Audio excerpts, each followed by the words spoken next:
Hello everyone, and welcome back to Let's Play 80 Days. We are in Odessa now, or Odessa, depending on your pronunciation, and we are preparing for a trip to Moscow tomorrow. This railway train shuttle is incredible. But first we need to spend the night in Odessa. Tomorrow we need to take out the money from the bank, and then we need to depart. So let's spend the night. We'll pass the night here, said Mr. Fogg. As night fell, I did some minor alterations to our clothing, where I went out to explore a little, and found a nervous Russian widower, who was searching for his dog, which I found near a clockmaker's.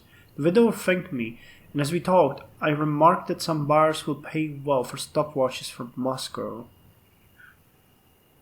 He remarked, stopwatches from Moscow. I asked how she knew, and she launched into a long and complicated story about her father's employer's sister-in-law, a convoluted tale and one better lost to fading memory. So now, the bank in 11. Funds are ready. We got £700. We returned to the bank at opening time to collect our funds, and then we were ready to proceed once more. And now the bothersome trip to Moscow in a freight train. The luggage rack has space for 5 suitcases, uncomfortable condition. Thank God we have the traveling cloak.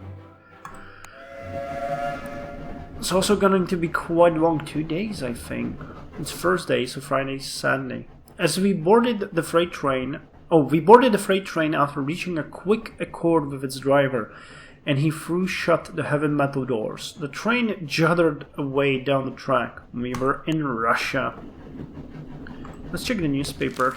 Odessa drinkers supplied by Europeans? Report.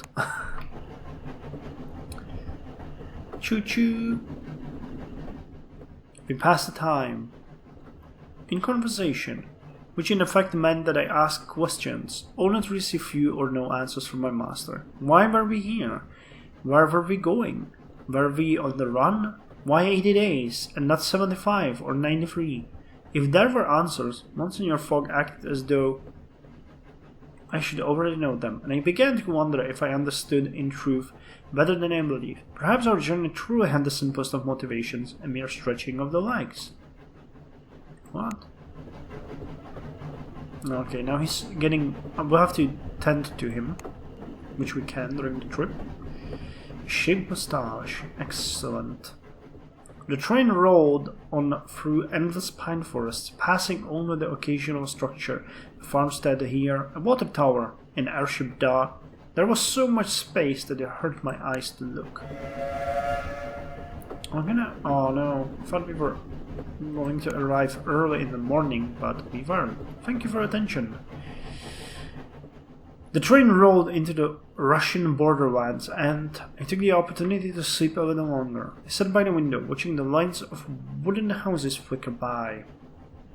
I saw women wrapped in headscarves and blankets making their way along the streets, and men wobbling by on varied two-wheeled contraptions, calling out greetings and occasionally crashing into one another. Moscow would be a busy place, I knew, and one from where we could only go yet further into Russia.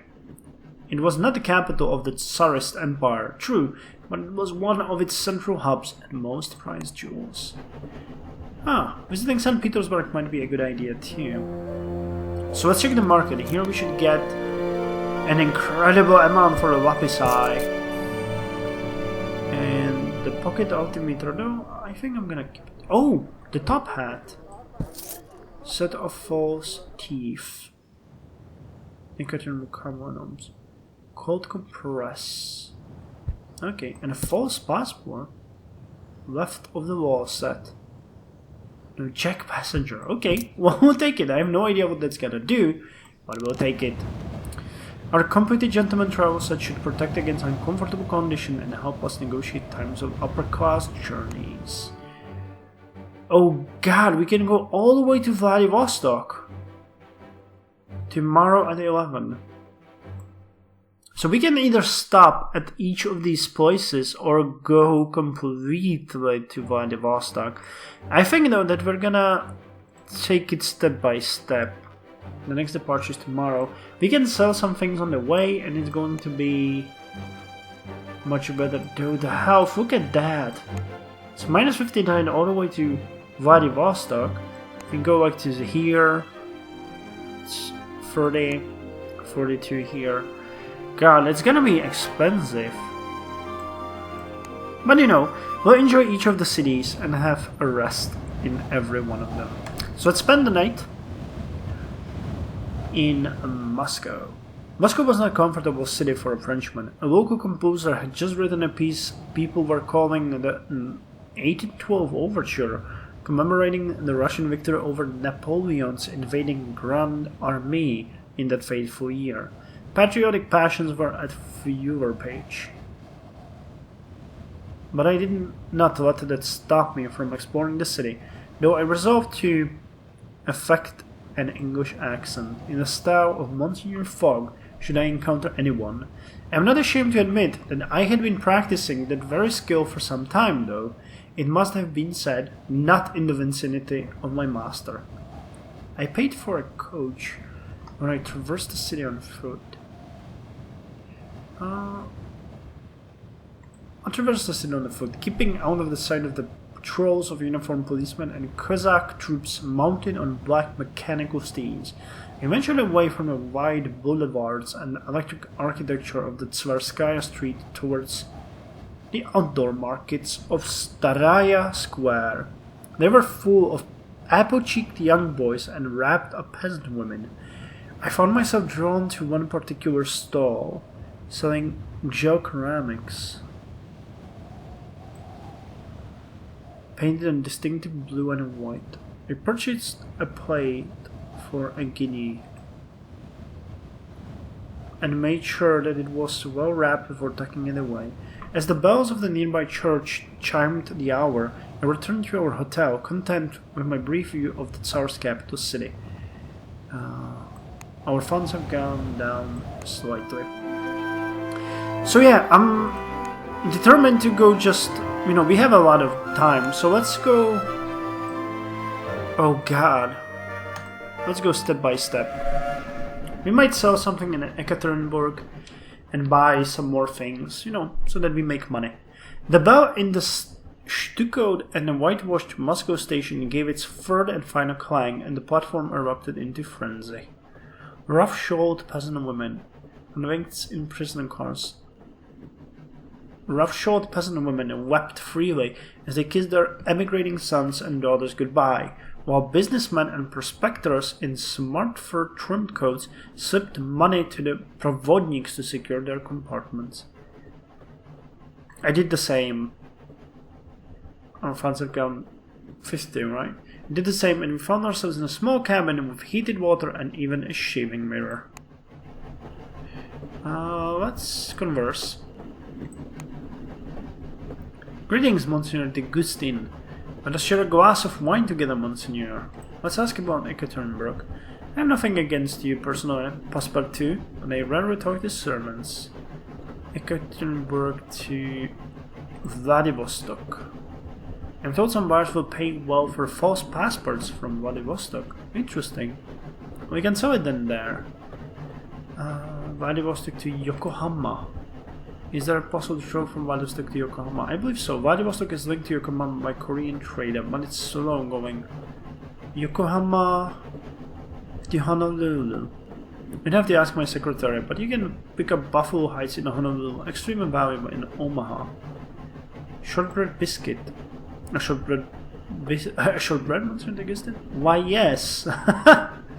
Honolulu. I hear that you can pick up revolvers in Honolulu, extremely valuable in New Orleans. Honolulu to New Orleans.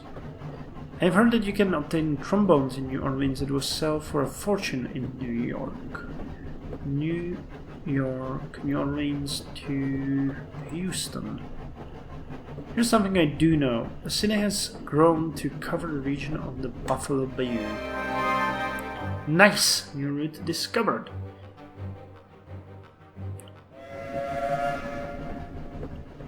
I think we're doing fine. Time-wise, we are okay. We were away. I was affixed to the window the first day. No, I familiarized myself with the train. The last two carriages were heavily guarded prison cars, then fourth class, and then third, and so on, with amenities scattered between passenger cars. The smoking room was beside the dining car, poshly decked in a Moorish fashion with low seats. I sat myself down and shared a cigar with a Russian businessman, who told me that some buyers will pay well for woolen cloaks from Astrakhan. It is good to see that, wherever one goes, the conversation one has are much the same. My bed at night swayed along with the motion of the train. We had several more days of this journey through the middle of nowhere at all. Now we have to take care of Mr. Fogg. Yes, because this is a most tiresome journey. Starch cover, very good indeed. Our fellow passengers were a mix of convicts, political radicals, prospectors, businessmen, and military officers. In the midst of this was a young lady, Rosa, modishly dressed, wearing a bored expression. Modishly dressed in a rich military-style jacket and fur toque. I made her acquaintance, only too easily. She was desperate for a sympathetic ear and told me her great secret. She had fallen in love with a peasant boy in the fourth class called Yek, by which I understood that they had shared a glance of extreme passion in the baggage car. Ah, to be so young again. I resolved to keep an eye on their burgeoning locomotive romance. We crossed the Volga in the early afternoon, crawling slowly over a bridge perched on high stone pillars. The devout Russians stood and crossed themselves while looking out over the water. I could just hear the lilting, rhythmic oar-bearing... Wow! I could just hear the lilting, rhythmic, oar-beating songs of the Volga boatmen over the whistle of steamboats. Wow, that's so romantic, but the descriptions are sometimes in such words that I'm having a hard time reading it. Passepartout, your care is now coming. The train crawled up into the Urals and stopped at the town of Ekaterinburg. We disembarked. I bid farewell to young Rosa as she was slipping away to see her Yek once more. Be careful, young lady. She smiled at me. I will not, she replied. I will live. I shook my head and left her. She waved to me from the window as the train blew its whistle and faded away from sight. So here we have some selling to do, I believe. Stopwatch. Well, over here and in Vladivostok, Omsk and Baku. Okay, well that was not that necessary part of the engineering sec. We have the ceramic plate in a Merv. I have no idea what that is, to be quite honest. So at what time can we depart to the next city? Actually, we don't have anything to do than to go directly to Vladivostok from here. 480 tomorrow. It's been pretty demanding. No, let's keep the money. We have time. We are not in a hurry. So the market has nothing for us, as I can see at this point. Cold compress. So let's explore the city for a bit. Ekaterinburg was a grand city of the north, a hive of industrial activity. Freight trains and wagons rolled in and out at all hours, carrying all manner of steam this and electro-loop that, heading east and west along Russia's Great Back. However, for our purpose, there was only one train. Given the city's size, I could not believe the Trans-Siberian was the only connection. So I determined to find something else to offer my master as an alternative. I began my search at a nearby waterfront, an open area to the southeast, a local coffee house, thinking I would find travelers there. The locals treated me with a curious thing found on the bottom. The locals treated me like a curious thing found on the bottom of a shoe, and I learned essentially nothing. Next, I tried the open area to the southeast, which I reasoned might be an airfield, and it was, but a military one. Can you give me one good reason why I should allow you to fly with us? With an impertinent line of questioning. We are going around the world, I declared. They were not sympathetic. I was marched out of the field at gunpoint. By now it was growing late, so I returned to Monsignor Fogg. My master had passed the hour sipping a single cup of tea, which, it was clear from the look on his face, he had not enjoyed. Okay, so how long will it take to get to Vladivostok? It arrives next Sunday. But from then, we're already halfway through. Almost. Yeah, I don't think 480.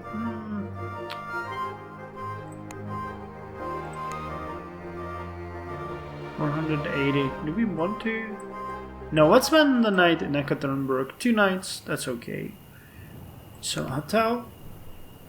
It's Wednesday now.